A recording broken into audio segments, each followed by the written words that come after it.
What is the one skill that's most important for your career success now and into the future?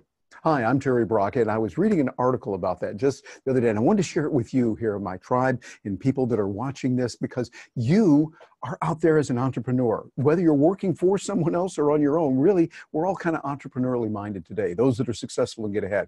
You realize it's up to you to design your career, to make it work. No one is going to do it for you. And there's one skill that is most important out of all the skills that you can acquire. I thought, whoa, what's that? Well, I learned about this in an article. Matter of fact, let me share my screen with you here using Zoom here so I can do that. I'm going to share my screen with you. And you can see one of the things that is there. It's a single most important skill of the 21st century that will take your career to the next level. So I'm thinking, hey, what is that? This is on Ladders, by the way, Ladders. I found they've got a lot of exceptionally good articles there. And this one here by Thomas Oppong, I hope I'm pronouncing that correctly, Thomas Oppong, thought it was really good. He said, you may not realize it, but your skills, knowledge, and competency, both past and present, are either helping you advance your career or hindering your progress in life. And here it is. This is really important. Learnability. The desire and capability to develop in-demand skills. This is really important here. I'm going to highlight that one right there. Look at that. In-demand skills. You don't just want to have something that you go, I'm really passionate about this and it's really good and I want to share it with the world. That's wonderful. That's good, but it doesn't pay the bills. And you've got to find what's going to pay the bills. In-demand skills, that is critical. And he goes on and talks about some really important things. Embrace your career learning, short and long-term goals. I'd highly recommend looking this. Look it up here. You know, it's about the future of work. And then just look up Thomas, O-P-P-O-N-G. And Thomas, I don't know you, but if you watch this sometime, someday, thank you very much for doing that, because it's real important. And you know, those skills are important because we have got to have a thirsty mind. I love the way Winston Marsh says that. A marketing guru over in Australia says you want to have a mind like an information vacuum cleaner, that you're just sucking up information all over, but I would say also very useful information. You want it to be really targeted. And here's some tools that have helped me that might help you as well. I want to give you some assistance on this. Let me know what you think about this. Leave a comment below, and please share this with others when you do it. One of the keys that we can do today, better than ever before, is to really listen to some good podcasts. And I'm going to let you determine what is good. Here's the air quotes around good. Good podcasts can help feed your mind. I love the way that Zig Ziglar said it. He said, when you're sitting, listen. Or so when you're sitting, read, and when you're moving, listen. And so as you're moving around, as you're in the car, or maybe you're exercising, or maybe you're getting chores done. I like to do it when I'm cleaning up around the place, or just walking around, or doing dishes, things like that. Think about ways that you can learn and increase your mind. I love using, where is it here? Get my little iPhone here. I've got my iPhone, and I like to listen to really smart people that are on podcasts of my choosing.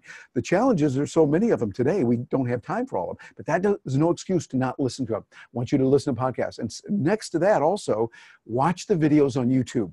There are some incredible learning videos out there on YouTube that are just magnificent. People that I love following, like Gary Vaynerchuk. I love Patrick Bet-David, Dan Locke, L-O-K. James Altucher has got a great podcast. I think he does a little bit on video as well. And Joe Rogan, great podcast, great ideas. Jocko Willink. These are some of the people that just a few that I find really, really good. Marie Forleo, really good. Mari Smith, excellent people. So there's so much out there. You owe it to yourself to devote the time to do that. I mean, what are you watching sitcoms for and other stuff that really isn't going to help you get ahead? Devote to that. And here's one of my secret weapons. Can I share this with you? Don't tell any of the grown-ups, okay? It's just between you and me. I like to watch read a lot of books. Remember those old things people say they don't like them? Not doing as I don't have time to read books. Good. If you're my competitor, don't read books at all. If you're my competitor, don't read books because they're just a waste of your time. Yeah, that's it. But for me and for those of you that are out there and want to get ahead, do that. Let me show you what I mean. I'm going to share my screen again here with you a little bit. Look at that and come over here to this. Here are some of the books that I'm reading. Let me make this a little bit smaller there. And you can see these books are some that are on my Kindle.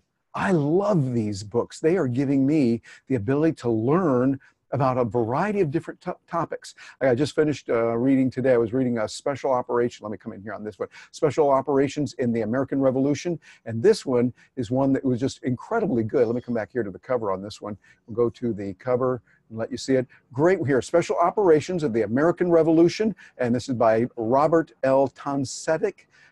Robert, if you're watching this, please forgive me for mispronouncing your name. But great ideas there on what they did and how they overcame challenges. It's kind of like when you read, you can go back to be with people that are there. Here's another excellent book I just read the other day, Daniel Pink, To Sell is Human. Ways to get out there and to do that. Here's another one, Boost Your Brain. Boosting your brain on what to eat, how to exercise, what to do, from a really, really smart doctor, Fajid Fahuti, his MD and a PhD. But the whole thing is, I want you to get to know books. You see, books give you the ability to do a lot more than you could otherwise, because you're able to tap into the minds of geniuses and people that are out there that have taken time to really develop something good. Another way you're going to learn and expand is with meetings. Nothing can take the place of getting together with human beings. I love meetings like Zoom. Doing it with Zoom and Skype and those kind of things are really good, but nothing takes the place of shaking hands with somebody, seeing them, being at a conference where really smart people get together on a focused topic. I'm a member, as many of you are, of the National Speakers Association. We're the NSA that does the talking, not the listening. Okay, the other NSA, they do the listening. We're doing the talking.